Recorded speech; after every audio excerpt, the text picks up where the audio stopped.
ये जो सवाल है ये पिछले साल एसएससी सीजीएल एग्जाम में पूछा गया था और इस आसान सवाल को हम लोग आसान तरीके से सॉल्व करेंगे। बस आपको ध्यान से देखना है। सवाल ये है, चीनी की कीमत में इतने परसेंट की कमी से एक व्यक्ति 100 रुपए में 5 किलोग्राम अधिक चीनी खरीद सकता है। प्रति किलोग्राम मूल कीमत क्या है? सो जब भी इस पैटर्न पे सवाल आए आपको सबसे पहले ध्यान देना है कि जो कीमत है उसमें 20% की कमी हो रही है। कीमत में पहले की अपेक्षा 20% की कमी हो रही है। तो ये रहा पहले का भाव और ये रहा बाद का भाव, मतलब कमी होने के बाद का भाव है ये।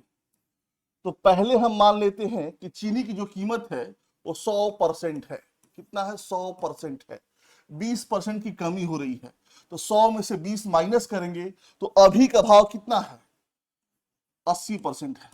बाद का भाव मतलब अभी का भाव कितना है? 80% है। तो कट रहा है तो काटिए, 20 25 100, 20 चौको 80। कहने का मतलब है पहले अगर भाव 5x रुपीज है तो अभी का भाव मतलब बाद का भाव कितना है? 4x रुपीज है। पहले अगर चीनी का भाव 5x रुपीज पर किलो है तो बाद का भाव मतलब अभी का भाव कितना है? 4x रुपए है। 4x रुपीज पर किलो है। अब कमी की वजह से 100 रुपए में 5 किलोग्राम वो अधिक खरीद सकता है। तो जाहिर सी बात है चीनी का भाव जब कम हुआ है, जब चीनी का भाव कम हुआ है तो चीनी उसको ज्यादा ही मिलेगा क्योंकि इसका अमाउंट जो है चीनी का भाव पर किलो कम हो गया। तो 100 रुपए में जो कम है भाग देंगे तो यहां जितना किलो आएगा माइनस 100 रुपये में ये अभी का भाग है।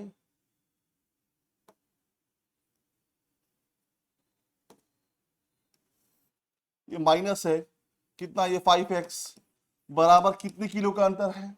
5 किलो का अंतर है। कितने किलो का अंतर है? 5 किलो का अंतर है। तो बस x का मान निकाल लेंगे।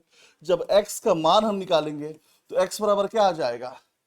चलिए सॉल्व कर देते हैं इसको सॉल्व कर देते हैं।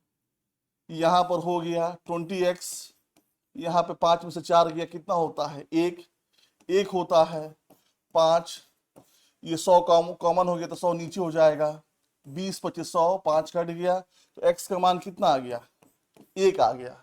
तो पूछा क्या है कि मूल कीमत क्या है?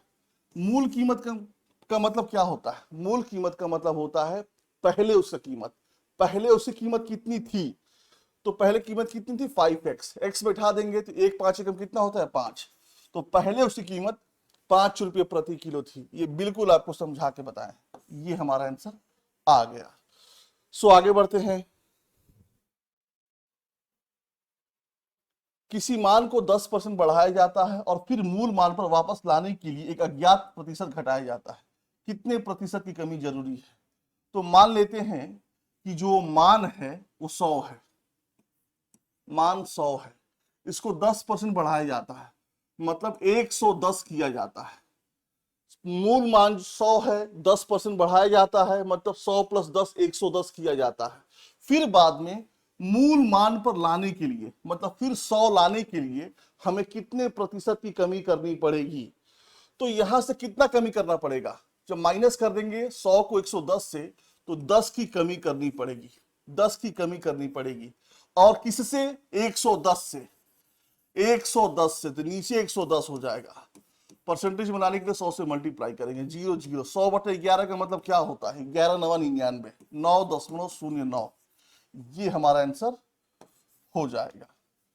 सो जब भी इस पैटर्न पे सवाल आए आपको ऐसे ही सॉल्व करना है।